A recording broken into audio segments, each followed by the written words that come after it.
ఈ సినిమాలో చాలా రిచ్ కిడ్ కదా. సో బయట ఒక ఆర్డినరీ అంటే మధ్యతరగతి కుటుంబం నుంచి వచ్చి ఇండస్ట్రీలో ఒక హీరోగా ఎదుగుతున్నారు. సో ఆ రిచ్ కిడ్ క్యారెక్టర్ అనేది మీ పర్సనల్ లైఫ్కి ఎంతవరకు మోటివేట్ చేసింది?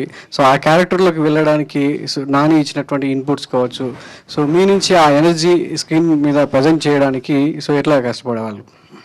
అంటే మంచిగా అంటే మీరు అన్నది వాస్తవమే సార్. మనము రిచ్ కిడ్గా చేయడం అన్నది కొంచెం కష్టమే, చిన్నప్పటి నుంచి మనం పెరిగిన వాతావరణం అది. బట్ మన ఫ్రెండ్స్ ఉంటారు కదా సార్. నా ఫ్రెండ్ ఒకడు ఉండేవాడు, అభినవ్ అని చెప్పి. మంచి ఫ్రెండ్ అంటే మంచోడు కాదులే కానీ చెడ్డోడే.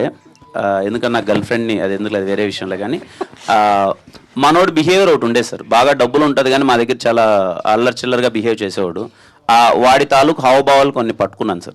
నాని చెప్పినప్పుడు కూడా మామూలుగా నిజంగా మన సర్కిల్ ఎలా ఉంటారు ఫ్రెండ్స్ అది ఇది అన్న ఒక చిన్న డిస్కషన్ వచ్చినప్పుడు అలాంటి మనం చూసింటాం కదా మన సర్కిల్లో ఫ్రెండ్స్ అది అనుకున్నాం. బట్ లక్కీలీ రిచ్ కడ్ అయినప్పటికీ నేను చాలా చిల్లరగా బిహేవ్ చేయాలి కాబట్టి ఆ చిల్లరకి సెట్ అవుతాం కాబట్టి ఇబ్బంది అవ్వలేదు సార్.